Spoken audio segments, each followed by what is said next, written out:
Did anybody watch the Trainwreck yesterday of the interview with Brett Baier? I'm sure most of you have. If you're watching me, maybe you did. If you're not watching me, maybe you did. But this is for those of you who have not watched it. Granted, I have my opinions. It was a train wreck. That's not an opinion. It's a fact.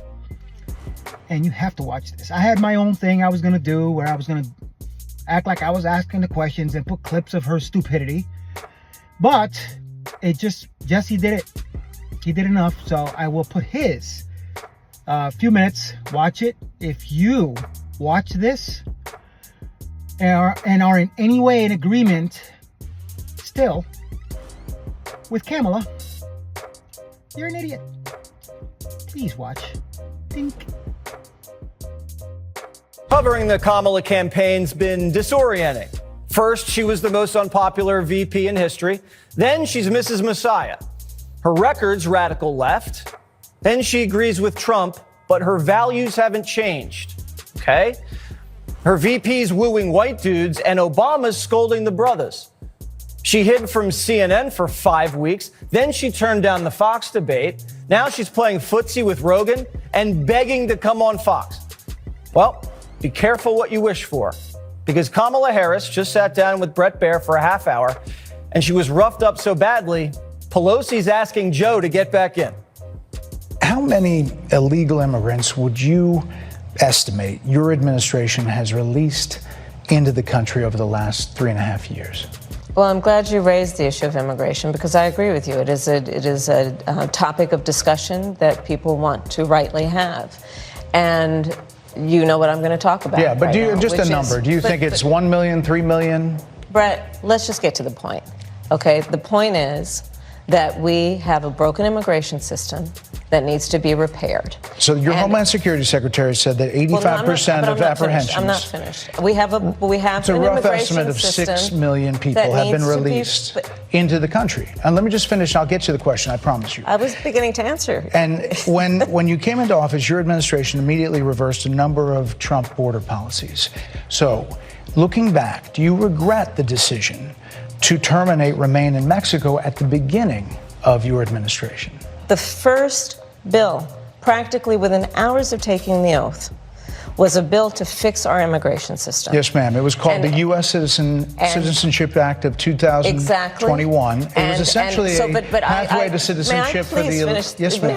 May I finish responding, please? But you have to let me finish, You had the White House and the House and the Senate, and they didn't bring up that bill. I'm in the middle of responding to the point you're raising, and I'd like to finish. Yes, ma'am.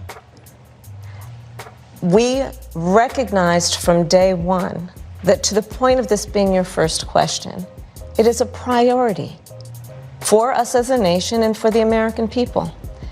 And our focus has been on fixing a problem. This was the first time the vice president and the Democrat nominee had ever had to answer for herself. She spent more time defending herself with Brett than she has defending the actual border.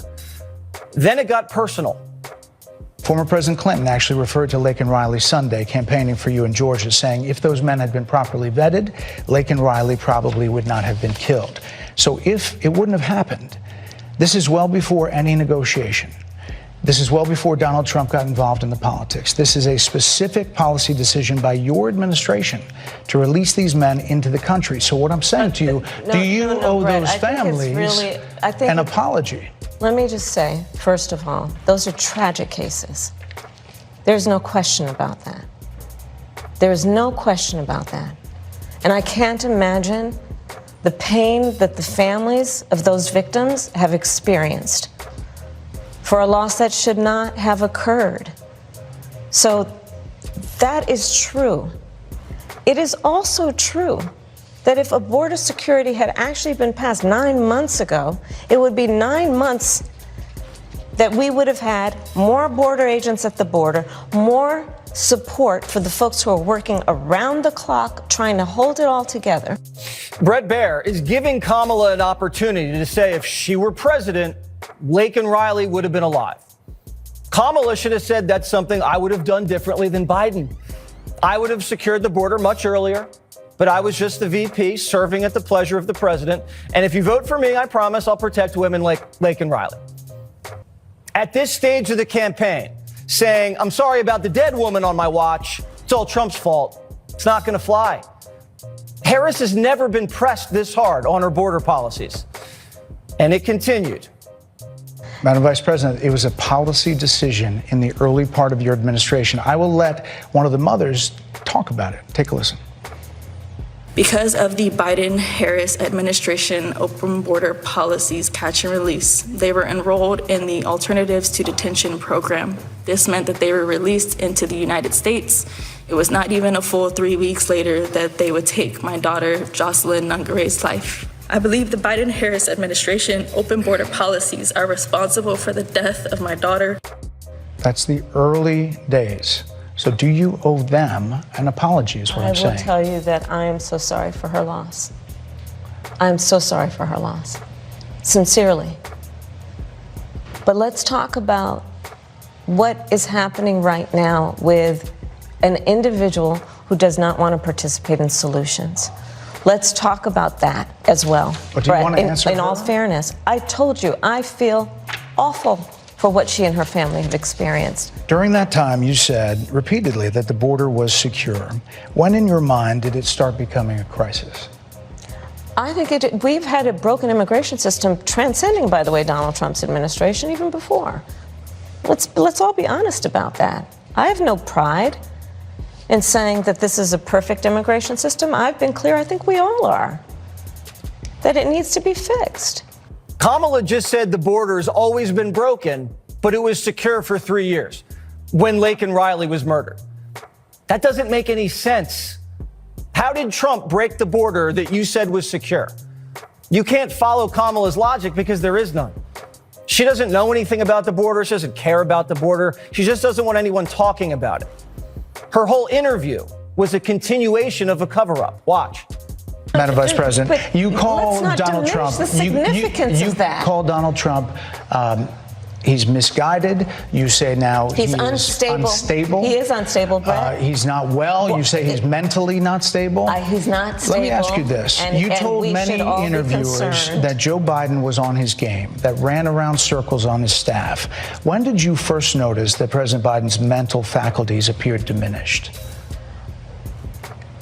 Joe Biden, I have watched from the Oval Office to the Situation Room, and he has the judgment and the experience to do exactly what he has done in making very important decisions on behalf of the American people. There were no concerns raised? Brett, Joe Biden is not on the ballot. I understand. And Donald Trump But is, you talked about it. And Donald Trump after George Clooney said within a few minutes of talking to President Biden at a fundraiser that he thought this was not the same Joe Biden that we saw on the debate stage. Donald Trump is on the ballot. I understand. You met with him at least once a week for 3.5 years. You didn't have any concerns? I think the American people have a concern about Donald Trump. So Kamala Harris didn't want to talk about Kamala Harris, and she definitely didn't want to talk about Joe Biden. She never once touted the accomplishments of the Biden administration. Not a single one. She just wants to prosecute Donald Trump. But America doesn't want a prosecutor. We want a president. At one point, she just snapped. This is a democracy. And in a democracy, the president of the United States, in the United States of America, should be willing to be able to handle criticism without saying he'd lock people up for doing it. And this is what is at stake, which is why you have someone like the former chairman of the Joint Chiefs of Staff saying what Mark Milley has said about Donald Trump being a threat to the United States of America. Why didn't we see anger like that about the border, about prices, about crime? Never kind of showed that flash of anger when it was affecting millions of Americans. She wasn't likable. She wasn't charming. She was never funny. She wasn't warm. There was nothing gracious, eloquent, or reassuring about this performance. Then Brett asked her the question that she's had a week, actually the whole campaign, to think about. Watch this. So you're not Joe Biden, you're not Donald Trump, but nothing comes to mind that you would do differently? Let me be very clear. My presidency will not be a continuation of Joe Biden's presidency. And like every new president that comes into office, I will bring my life experiences, my professional experiences, and fresh and new ideas. I represent a new generation of leadership. I, for example, am someone who has not spent the majority of my career in Washington, D.C. Okay, she spent 8 years in Washington, D.C. That's twice as long as Trump. And what would you do differently? She said she'd bring fresh new ideas. Then she never said what the ideas were. Your campaign slogan is a new way forward, and it's time to turn the page. You've been vice president for 3.5 years, so what are you turning the page from? Well, first of all, turning the page from the last decade in which we've been burdened with the kind of rhetoric coming from Donald Trump that has been designed and implemented to divide our country and have Americans literally point fingers at each other. Madam Vice President, more than 70% of people that is tell about pollsters, turning the page on rhetoric that people are frankly exhausted of, Brett. If you're turning the page, you've been in office for 3.5 years. And Donald Trump has been running for office. But you've been the person holding the office. Come on. Madam You Vice and I President. both know what I'm talking about. You and I both know what I'm talking about. I actually don't. What are you talking about? What I'm talking about is that over the last decade, people have become. But listen, over the last decade, it is clear to me, and certainly the Republicans who are on stage with me, the former chief of staff to the president, Donald Trump, former defense secretaries, national security advisor, and his vice president, one, that he is unfit to serve, that he is unstable, that he is dangerous. So turning the page isn't turning the page from Biden. She's going to do everything the same. She's just turning the page from Trump, who wasn't in office. Her slogans don't even make sense because 79% of the country wants to turn the page from her. This is what an actual Kamala Harris interview should look like. Brett gave her the same treatment as he gave Trump in the spring. Respectful, firm, and persistent. We didn't swap her answers to make her look better like CBS. We didn't invite little Timmy along to hold her hand like CNN. Trainwreck. Capital letters. Plane crash. Campaign. Wow. Those of you who are watching me, those of you who are not and will, that was a train wreck. If in any way, shape, or form you're a libtard, you probably think she did great, which I'm sure most of these liberal media hacks are right now, or have since last night, have been praising her. Oh my God. Do you have common sense to realize what a train wreck that was? First time actually interviewed by a real reporter with facts, and she crashed and burned. I'm telling you, even liberals must be thinking, what the I would have loved to see the reaction of those people that were waving them to save her, trying to save her from this death trap that she agreed to, because it was.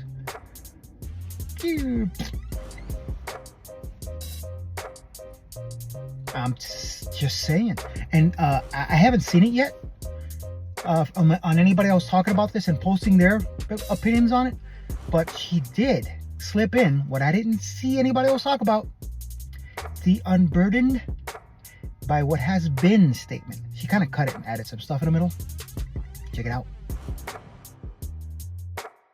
Your campaign slogan is a new way forward, and it's time to turn the page. You've been vice president for 3.5 years, so what are you turning the page from? Well, first of all, turning the page from the last decade in which we've been burdened with the kind of rhetoric coming from Donald Trump that has been designed. See what I mean? Just had to slip it in there. I'm almost speechless as how dumb that was. I'm almost speechless at how bad that went. And the funny shit about it is, it's all about Trump. TDS.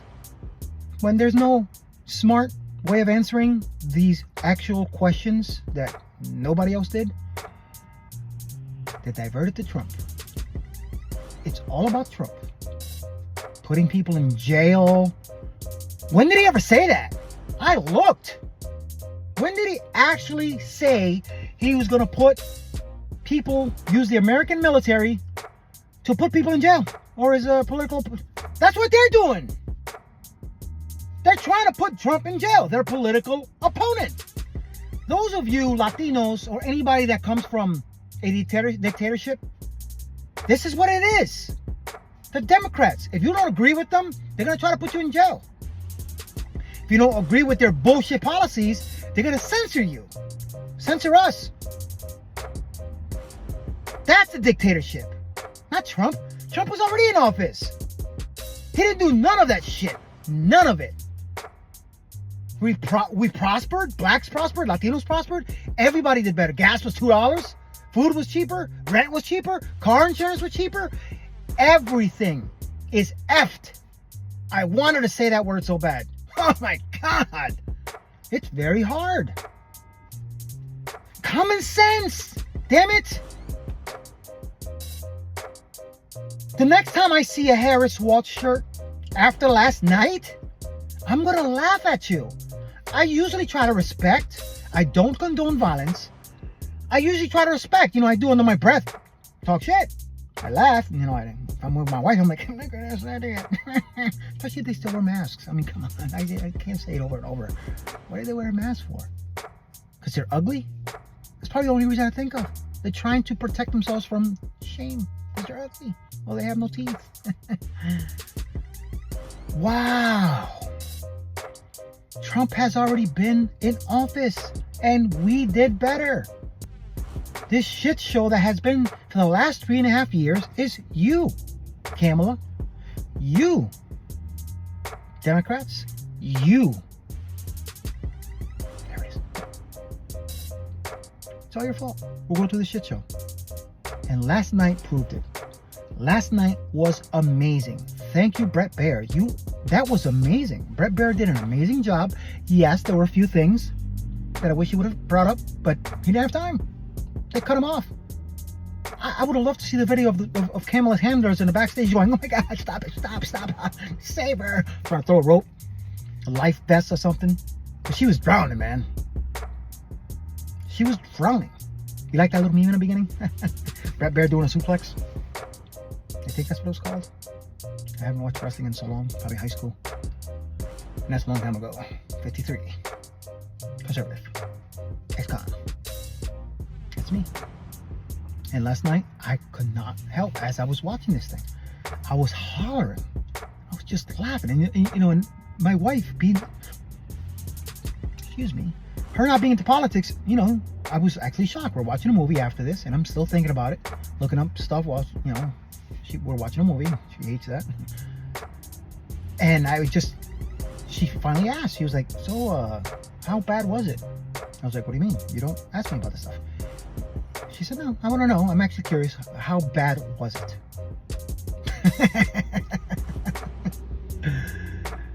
That was fun.